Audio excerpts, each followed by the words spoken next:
Hello there, ladies and gentlemen, it's me Parker, and today we are in Warplanes WW2 Dogfight. This is a new game that's come out just on Steam on the 6th of April, and there are some issues of this game that I'll get into later. Been playing this game for about an hour and a half now, and my immediate thoughts are it's a game that's a throwback to back to like PS2, Xbox original games. Before we get into the actual gameplay, we're going to go into the settings and we work away from there. Now, in the settings, it's very basic. All this, which I'm going to put down because I've noticed in previous bits and books it is a bit loud. So that's better. You've got 3 volumes. You got your music, you got effects, you got your radio chatter, which is basically voices, which is fine. These are pretty much the only 3 that you need. I would like to see like 1 or 2 more, but otherwise it's absolutely fine what it is. You've got your national voiceovers, which is actually really nice. It's actually very good, I would think. They all sound pretty genuine. I don't know any of the languages, so I don't know how genuine it is. However, they do sound nice and in place. Graphically, you've only got 4. You have low, mid, normal, high, and best. You're better off going with best, to be honest, because at the end of the day, this game is not graphically intensive at all. A potato can run this game, because like I said, this game reminds me of a throwback to the PS2 area of like warplane games. Got your monitors, fine. Got resolution, optional full screen or not. And yeah, just gonna apply the changes there. Sorted. Got your privacy policy.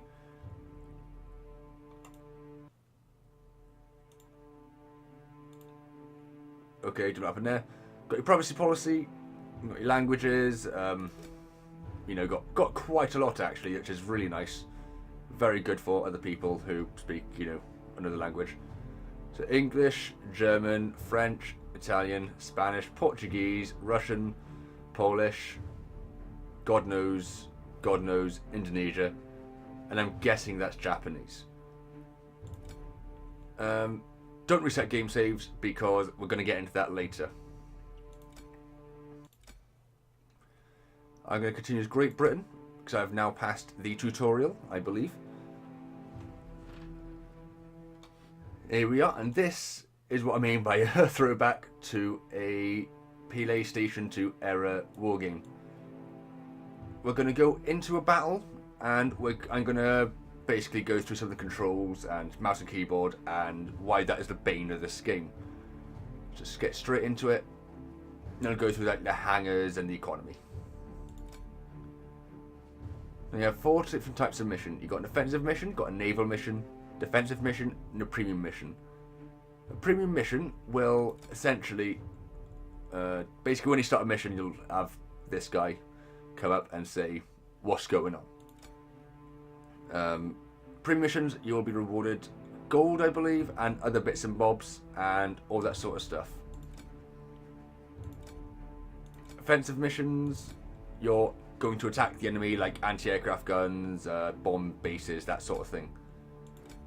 Naval missions, you'll be destroying ships, and, you know, that sort of stuff, and anything that may be flying overhead, like other aircraft. And a defensive mission, you're defending your airbase. That's pretty much it. So for this purpose, we're going to go into an offensive mission because, you know, you're going to get not all of it, but it's going to be the most. The mission that's going to have a lot of the. It's going to have the most basically. Going to have Mark IIc. I'll get into all of this later.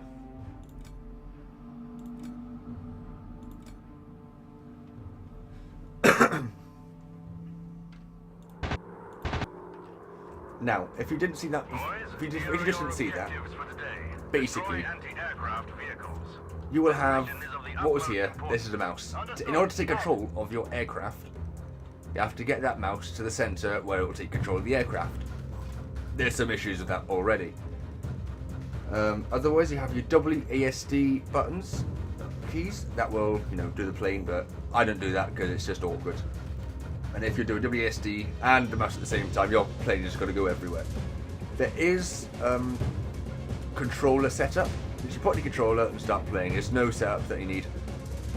But I somehow screwed it up and I can't now do anything. I can't move.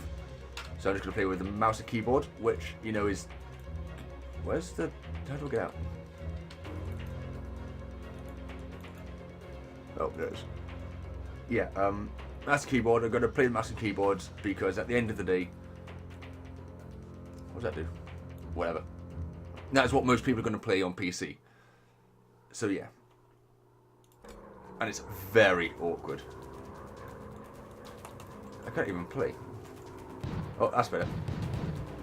And the cannons suck. I mean, what the hell? Oh, whatever. That's fine. We'll live. To target enemy aircraft, you just press right button and you just shoot. With C for some reason. Even though normally it is a left mouse button for that's machine guns. But like I said, whatever. I'll live.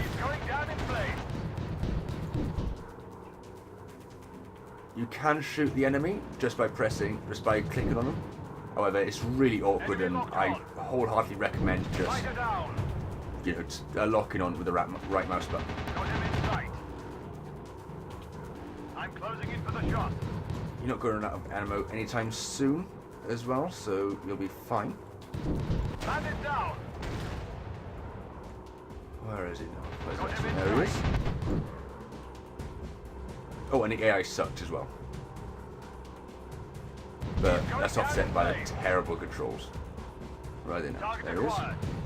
We've got incoming enemy fighters. Get ready. Target up in flames. Get off me. Escort is eliminated. They got me pretty bad. Going back to base.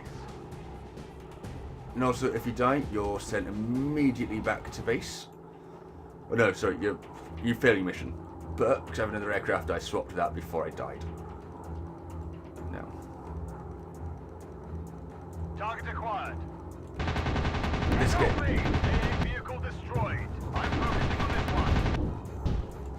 Now the machine gun in this is actually pretty good. This can actually take on fighters very easily, which I will show to you in a minute when I take out this last anti-aircraft gun. Target in my sight. Yes, target down. And you physically cannot crash in this game. It's stupid.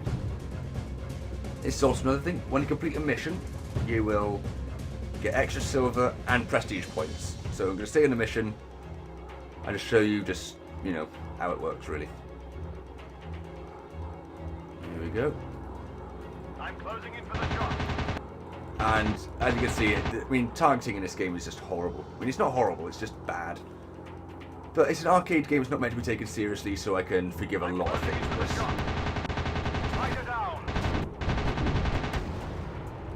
I'm closing in for the shot.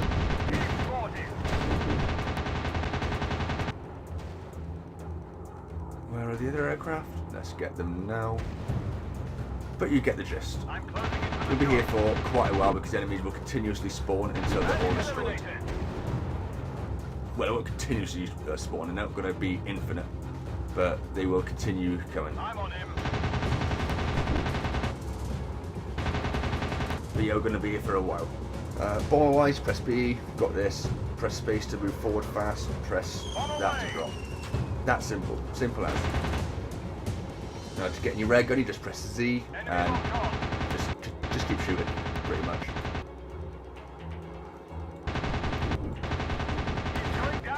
And it's exactly the same controls as the aircraft, just press the right button and just keep shooting.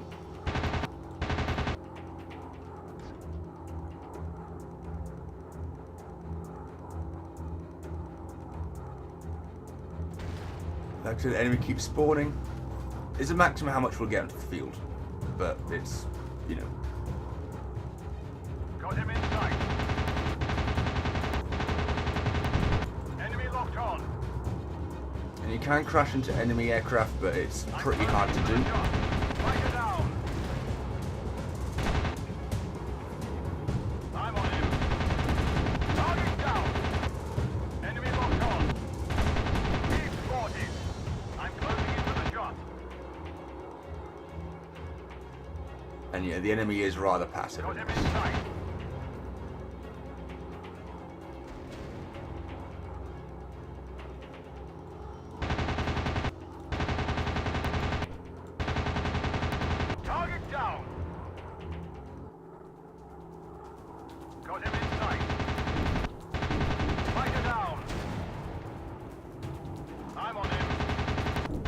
But yeah, the game doesn't look particularly horrible. But you can tell it's, you know, a PS2 era game, pretty much.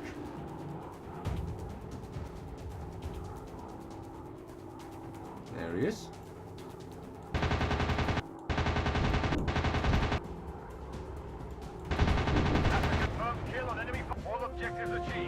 And here we have the economy pass. And now we'll get into it more later.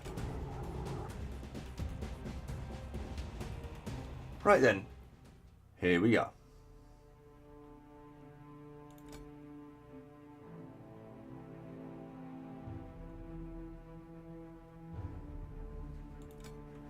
So yeah, you saw that. Once your enemies, once your planes are destroyed, they will be sent to repair. You have to spend money to repair it, which you know is fair enough completely. And that pilot will be in hospital until you complete your next mission. After that, it'll be available again.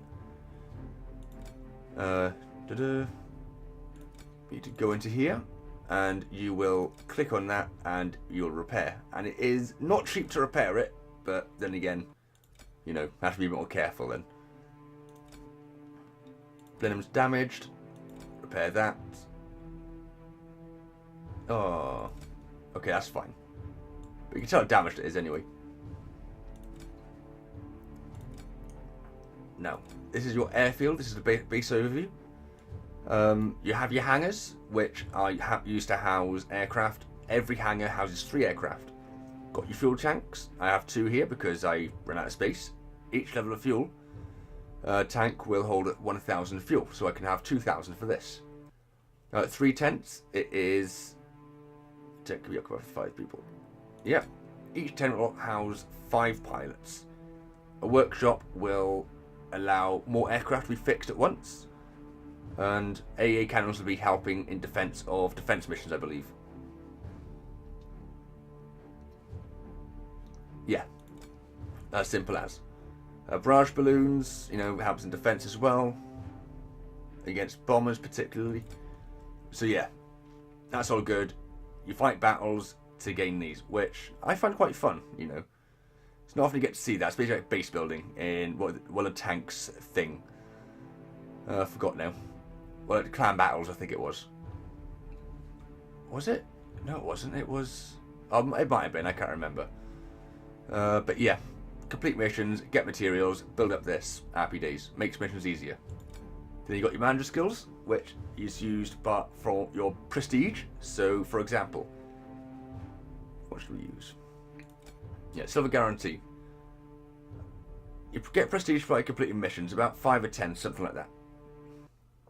And use a spend, for example, in this, it's a silver guarantee skill. So each level, you will gain 30 plus extra silver, which is pretty good if you want to build your base up. So spend another on that. Operating cost, 10% less for each skill level of the base cost, which I think is about 100, I can't remember. Building, you know, 5% less with each skill level, which, you know, is good. Have another one on there. Fuel price golds. You get the idea. Fast learner, increase mission prestige points. 2 prestige points per skill level. So, you know.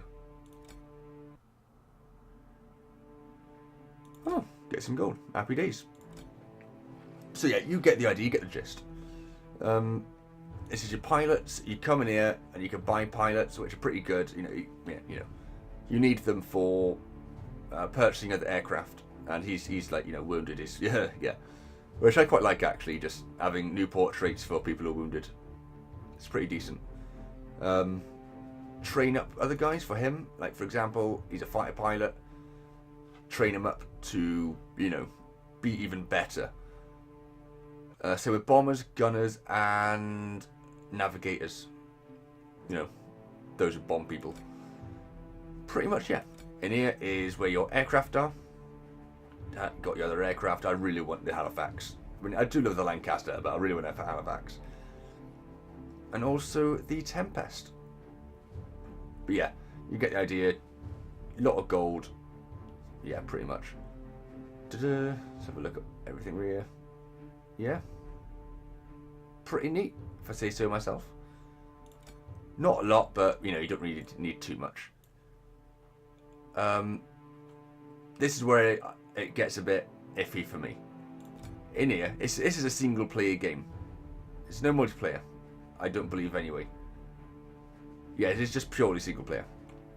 And there's a premium shop. I understand it's a free to play game, and to be honest, the prices aren't exactly too bad.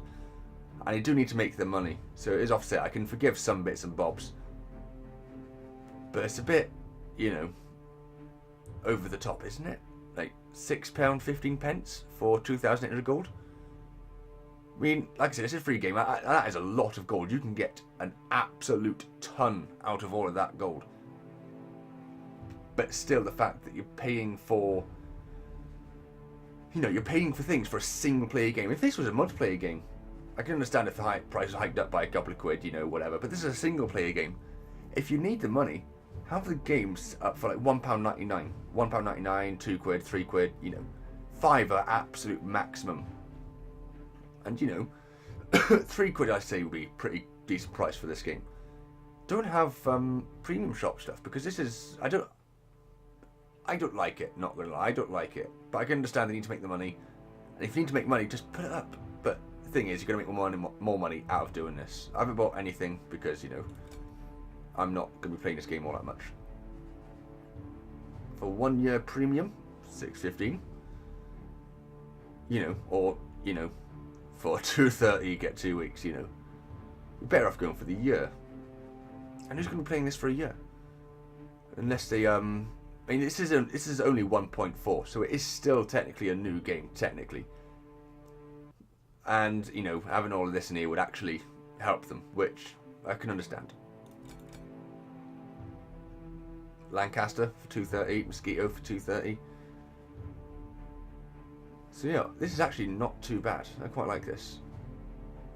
This is what should be in, not like bestsellers, gold premium, you know, that sort of thing. Boosters, you know. But it is what it is. And this is where I start getting a bit iffy. You can reset your game save and all your premium items will be gone. Not sure if it is all of it, but I'm guessing it's going to be the majority of it. But like I said, this is quite a throwaway back to PS2 era games. And it's a free-to-play game. It's not a bad game. I mean, the controls suck, the AI sucks, but it's offset by the terrible controller setup, so whatever. Controller is usable, but I for some reason can't get it to work, and besides, I mean, what I mean by that is I changed some settings for something with a joystick on a controller, but I press something and I can't get it to work again, so unfortunately I'm stuck with mouse and keyboard, which a lot of people on a PC will be using anyway, so, you know.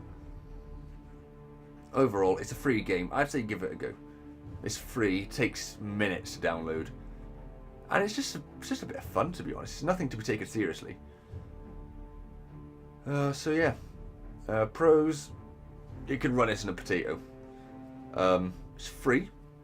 It's a bit of fun. Not gonna. This is just a bit of mindless fun, to be honest. Yeah. Can't really think of anything else really. It's super simple to learn. It's very arcadey, even more arcadey than World of Warplanes, which is saying something. This is like a PS2 game, and I actually quite like it because I have played a lot of war games on the PS2, aircraft games even. So yeah, bit of fun. What else now? The cons are, like I said, spending money on things like gold and premium time and stuff like that on a single player game. If it was a multiplayer game, stuff like that, I could understand, but this game would not work as a multiplayer game just by how the controller setup works, and targeting, you know, that sort of thing wouldn't work. Controller sucks. I mean, if you had a controller working, fine, it'd be alright. But mouse and keyboard, there needs to be a better system in place because it's terrible, it's horrible. Thinking now. Yeah, pretty much. I mean, graphics are graphics. I'm not complaining about them. Only people who think graphics is gameplay are the ones who are going to complain. But I do suggest giving this game a go if you love aircraft. If you don't like aircraft, give it a pass. But if you're a fan of World War II aircraft, give this game a good shot. It's a bit of fun. Once in a while, just pop in, you know, just brain dead game. I will be giving this game a good couple of goes. I'm not going to lie. It is a bit of fun. I'll have another 2 videos up probably, and my mind will probably change. I've only been playing this game for about 2 hours now, so I couldn't have a massive... this isn't a review, it's basically a first impressions. But otherwise, yeah, give this game a go, if you want to. This is Parker. I hope you have a good day now. See you soon, guys. Ta-ta for now.